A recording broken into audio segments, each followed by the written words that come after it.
Hello friends, कैसे हैं आप सब।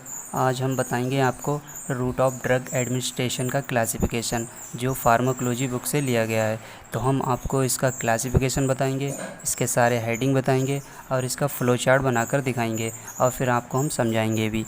यह क्वेश्चन इतना इम्पोर्टेंट है कि हर एग्ज़ाम में आपको 8 नंबर में मिलना ही मिलना है।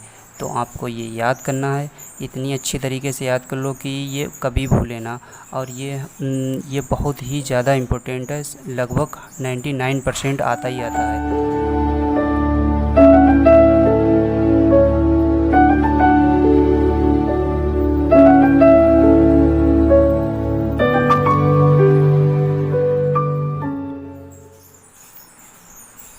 तो फ्रेंड्स, क्लास स्टार्ट करते हैं। Route classification, route of drug administration.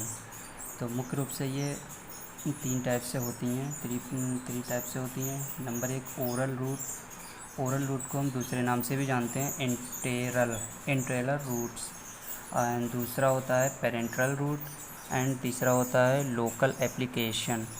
तो ये 3 टाइप से रूट हो गए जो हम रूट ऑफ ड्रग एडमिनिस्ट्रेशन को मेन हेडिंग उसके होते हैं 3: oral route, parenteral route and local application route. तो ओरल रूट को हम एंटेरल रूट भी कहते हैं। तो अब पेरेंट्रल रूट की बात करते हैं। तो पेरेंट्रल रूट 5 टाइप से होते हैं। तो ये नंबर 1 इंजेक्शन रूट, एंड दूसरा होता है इन्हेलेशन रूट, तीसरा होता है ड्रग डिलीवरी सिस्टम, चौथा होता है ट्रांसक्यूटेनियस रूट, पांचवा होता है ट्रांसम्यूकोसल रूट। तो ये हो गए हमारे 5 टाइप से पेरेंट्रल रूट। अब पेरेंट्रल रूट में अलग अलग रूट होते हैं। इंजेक्शन में हम कौन कौन से रूट लेते हैं। तो सबसे पहले इंजेक्शन में हो गया इंट्राडर्मल रूट, दूसरा हो गया सबक्यूटेनियस रूट, तीसरा हो गया इंट्राम्यूकोसल रूट एंड जिसे कहते हैं इंट्रामस्कुलर रूट, तो जिसे IM कहते हैं। एंड चौथा हो गया इंट्रा वीनस रूट, जिसे IV कहते हैं। अगला हो गया इंट्रा और आर्टेरियल रूट। नेक्स्ट हो गया intraperitoneal route and last हो गया बोन मैरो। तो ये हो गए इंजेक्शन रूट। अब इन्हेलेशन की बात करते हैं।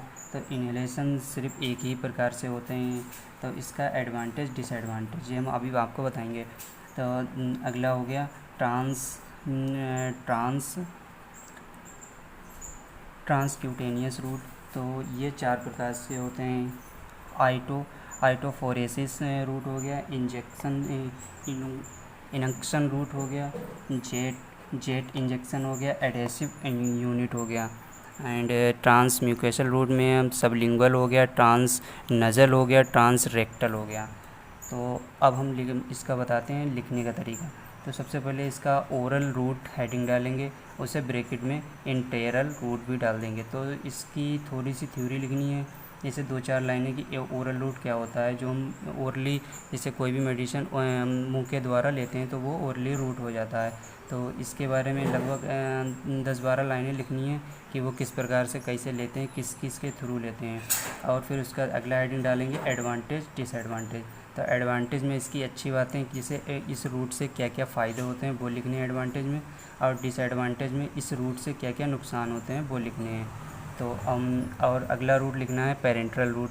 तो पेरेंट्रल रूट में हम एडवांटेज डिसएडवांटेज ये भी लिखना है पेरेंट्रल रूट की। पेरेंट्रल रूट से लेने से दवाई की कौन कौन से एडवांटेज होते हैं, जैसे क्या क्या फ़ायदे होते हैं और कौन कौन से नुकसान होते हैं पेरेंट्रल रूट से दवाई लेने में। अब बात करते हैं इंजेक्शन रूट। तो इंजेक्शन रूट कौन से होते हैं, जो जैसे IV डायरेक्ट ब्लड के थ्रू दिए जाते हैं, जैसे इंजेक्शन के थ्रू दिए जाते हैं, वो इंजेक्शन रूट होते हैं। तो इसमें इतने रूट होते हैं जो आपको हम बता चुके हैं। तो सबके बारे में 2-2, 3-3 लाइनें लिखनी है आपको। अब आ जाता है इन्हेलेशन रूट। इन्हेलेशन रूट को भी एडवांटेज डिसएडवांटेज लिखने हैं। अब ट्रांसक्यूटेनियस रूट के बारे में भी थोड़ी थोड़ी लिख देना है सभी के बारे में, और ट्रांसम्यूकोसल रूट के बारे में भी सब थोड़ी थोड़ी लाइन लिख देनी है। फिर अगला हेडिंग इसके अंदर ही जो इसके सब हेडिंग है वो डालने हैं कि सबलिंगुअल रूट, जो ये सबलिंगुअल रूट कौन से होते हैं, ये वो रूट होते हैं जैसे जीभ के नीचे कोई भी मेडिसिन रखते हैं वो तुरंत ही घुल जाती है और जो जीभ के नीचे से ही ब्लड में पहुंचती है, तो वो सबलिंगुअल रूट हो जाते हैं। ट्रांस नज़ल रूट में तो वो होते हैं जो नोज़ के द्वारा लिए जाते हैं, जैसे इन्हेलेशन।